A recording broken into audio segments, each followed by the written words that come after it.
Hello guys, I can be a bit louder this time because I'm filming in the daytime again, and next door are currently at work, so I can be as loud as I want. I think next door that way are currently at work. Eventually I'll show you what I mean by I've got neighbours on both sides, but to say we live in a typically British home is an understatement. This week's reality stranger than fiction type video is about a case that's pretty much everywhere at the minute, and it's very much a case that is in the public eye. The reason being is because the sentence happened recently, and there's a bit of outrage about another aspect. This case is one of a handful that are happening lately of people that are being charged and convicted of manslaughter because they have digitally influenced somebody to kill themselves. There's the case of the teenage boy who was bullied online and committed suicide. People are being charged in that case. Whether this is going to happen with the case we've covered previously with Caitlin Nicole, or if it happens with the Amanda Todd, we don't know. We can but hope that in those two instances justice does get served. But it all depends on the states or the country's law within those areas. I'm not sure of the law in this country as of yet, but I think people are saying that how it was happened in this case is that because she was digitally there, although she wasn't physically there, but she was digitally there, she was held responsible. It's the case of Michelle Carter and Conrad Roy III. He was 18, she was 17 at the time, she's now 20. It's happened 3 years ago, and it's chilling to say the least. I have some of the text messages in my notes, but what I am going to do is I'm going to point you to a video that's about 20 minutes long of a lady that's actually reading the text message conversation leading up till about 10:30 the night it happened. I don't know if they have the exact time of death, but I think it was about 11-12 o'clock, and he was found the following morning. But it was something that was going on for months beforehand. Conrad battled depression and suicidal thoughts for a short while before. There was a divorce, and he was physically and verbally abused by a family member, which is what was the cause of it. Shush. That is the general thought, that the depression didn't predate the relation. Well, it predated the relationship, but not to this extent. According to the defence, however, his suicidal behaviour did predate the relationship.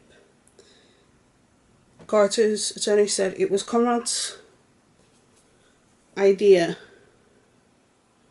to take his own life. It was not Michelle's idea. That this was suicide, a sad and tragic suicide, not a homicide. His mother, however, stated that he never tried to commit suicide or suffered some suicidal thoughts.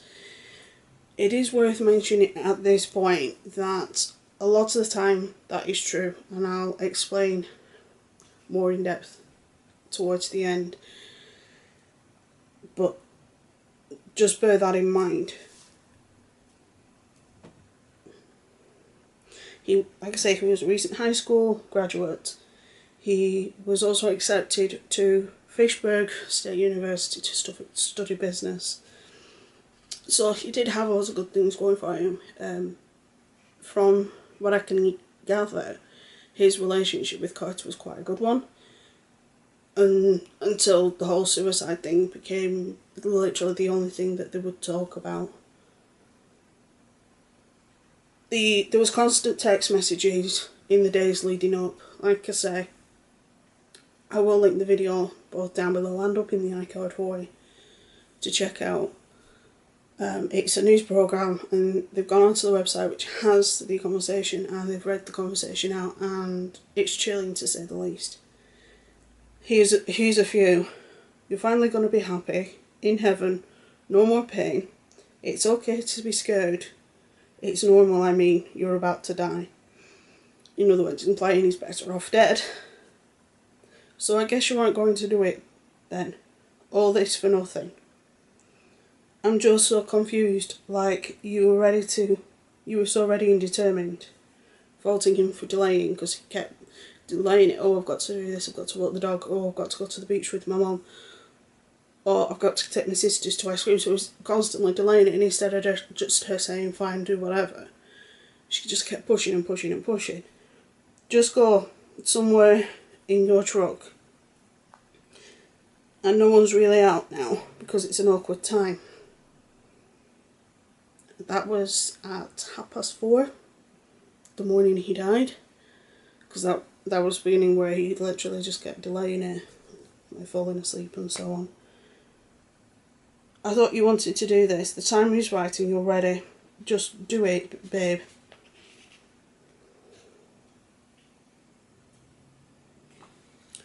Which she said, she replied into a text where he said he was procrastinating. And in one of the text messages, she actually says to him, if you're not going to do it, I'll get you help. And instead of saying, if you don't want to do it, we'll get you the help that you need, she didn't do that. The way that they did it is they found various different ways. There was they had conversations about it, and they decided on carbon monoxide poisoning, and he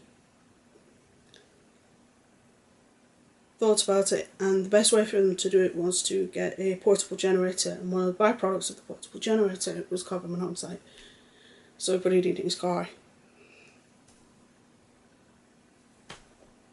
And on the evening of July the 12th, 2014, in a Kmart parking lot, several miles outside Boston is when he killed himself.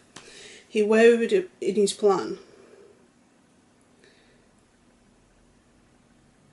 He got out of the vehicle and texted her. That he was scared, and she just texted him back, get back in, which he did, and that was it. The text message was again probably from the phone provider, and they were the most damning evidence that they had against her, because it was literally constant. Like I said, the reading of the text message is nearly 20 minutes long. I was contemplating me and the husband reading them out, but I think that would just get us both even more mad at this case. My husband's actually in the room next door. So sorry for the sneezing, but I can't do anything. He's got a cold, bless him. If you hear him sneezing, and I apologise, but he's playing on his game. So, but if I got him to read the text messages, he'd just lose his rag, because he doesn't like cases like this. Shortly after Roy's death, Carter told a friend via text message, I helped him ease into it and told him it was okay. I could have stopped him, easily stopped him, could have called the police, but I didn't. Which is very, very, very telling. She was indicted in 2015. She appealed the indictment.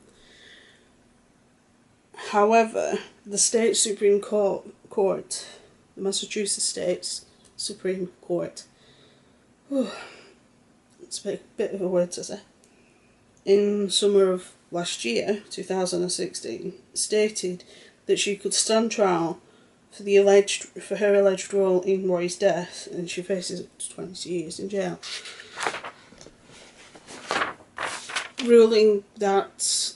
The ruling found that Carter's virtual presence at the time of the suicide and the constant pressure she placed on Roy were enough proof for involuntary manslaughter charge. Like I said, this is another one of several cases that are happening at the minute, where there's one, like I said, mentioned at the beginning, there's one of a teenage boy who killed himself because he was being catfished. The other two cases, which are, I think, Kayla Nicole, which I'll leave my video on up above, and Amanda Todd. I'm not sure if we're going to see charges in those, but if this and the other case that's still going on are to set a precedent, then we should. I think we should anyway, because people getting away with digitally harassing people to this extent is horrific. A doctor testified that the meds that Carter was on at the time of the death may have affected the way she handled them. That doctor is now in serious trouble because he posted at least 2 blog posts about the case using information he had because of her medical records of both her physical medical side and psychological medical side. He is now being told to surrender all records, and he's in a bit of bother. Whether or not that'll affect the appeals going forward, I don't know, but it's possible. It's also worth noting at this point that I am highly medicated.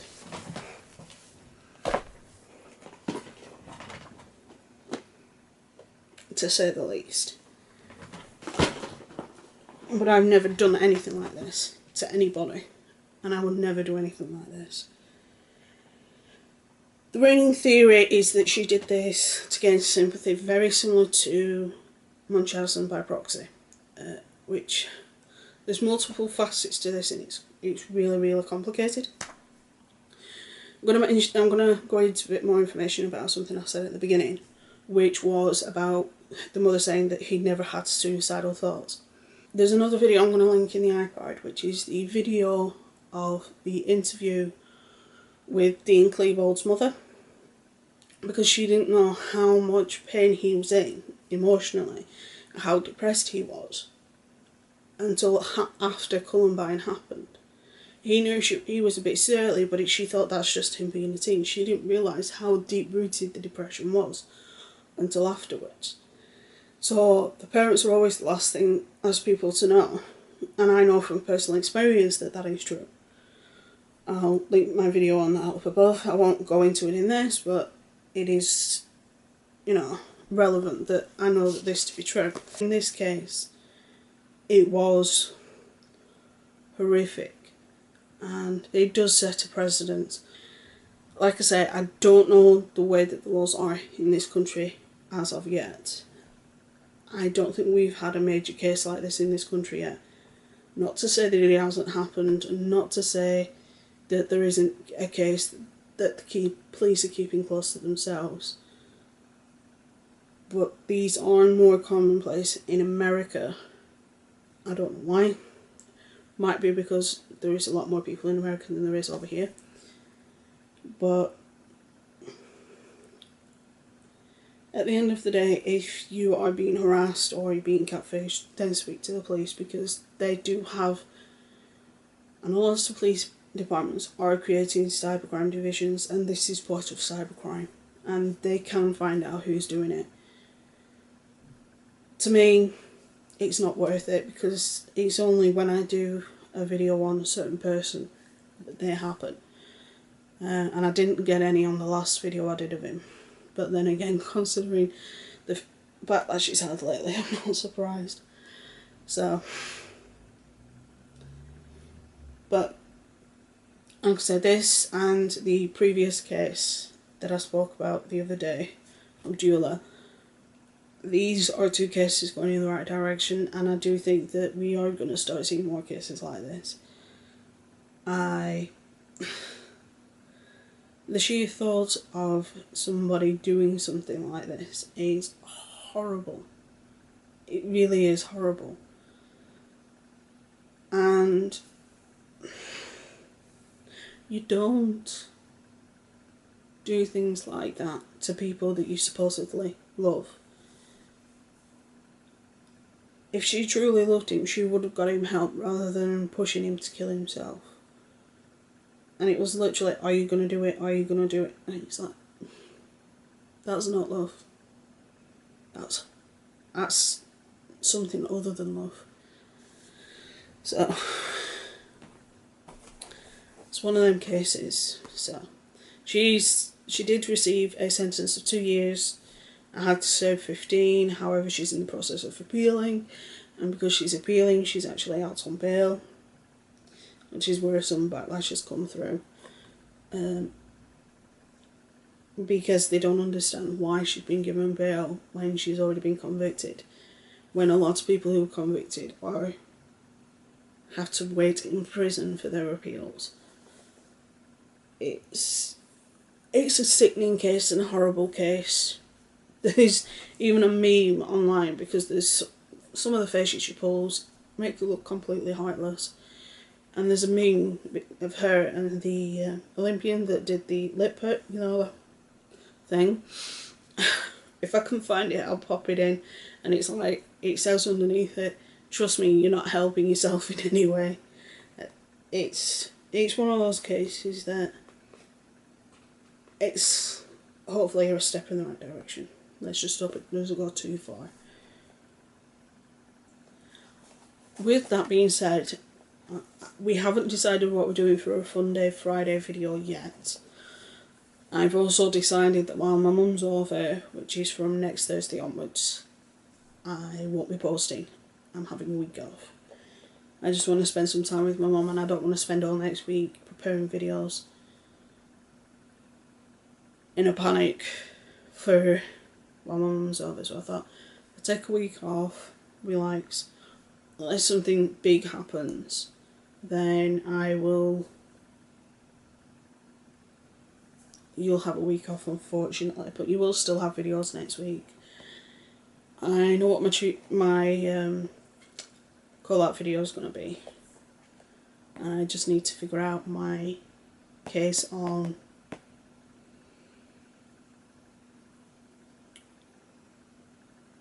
the Treated Stranger Than Fiction. You won't get a Fun Day video next week, because obviously my mum will be off at that point. But you will get one the week after, because she goes home on a Thursday. So me and the other half can record it maybe Friday or Saturday for you, and then I'll back to normal after that. The 3 videos a week. I think I just need a break. It's just been one of those. I've just had a bad couple of weeks and it's right. Anyway, stay safe, be good, have fun, and I will see you soon.